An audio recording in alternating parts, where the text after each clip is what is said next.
ഇന്തോനേഷ്യയിലെ ബാലി ദ്വീപിൽ നിന്ന് ലോംബോക്കിലേക്ക് പോയ ഫെറിക്ക് തീപിടിച്ച് ഒരാൾ മരിച്ചു. അപകടത്തിൽ 172 പേരെ രക്ഷപ്പെടുത്തിയതായി അധികൃതർ അറിയിച്ചു. ചില യാത്രക്കാരെ കാണാതായതായും അവർക്കായി തിരച്ചിൽ തുടരുകയാണെന്നും അധികൃതർ അറിയിച്ചു. ബാലിയിലെ പദാംപോയി തുറമുഖത്തു നിന്ന് ലോംബോക്കിലെ ലെമ്പർ തുറമുഖത്തേക്ക് പോവുകയായിരുന്ന KM പുത്രി യാസ്മിൻ എന്ന ഫെറിയിലാണ് തീപിടുത്തമുണ്ടായത്.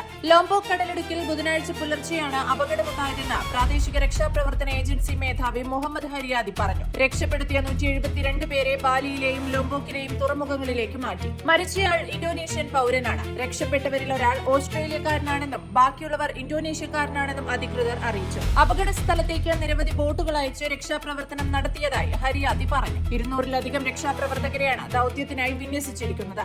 ഫെറിക്ക് തീപിടിക്കാനുണ്ടായ കാരണം വ്യക്തമായിട്ടില്ല. ഫെറിയിൽ അമിതമായി യാത്രക്കാരുണ്ടായിരുന്നോ എന്ന കാര്യവും അധികൃതർ പരിശോധിച്ചു വരികയാണ്.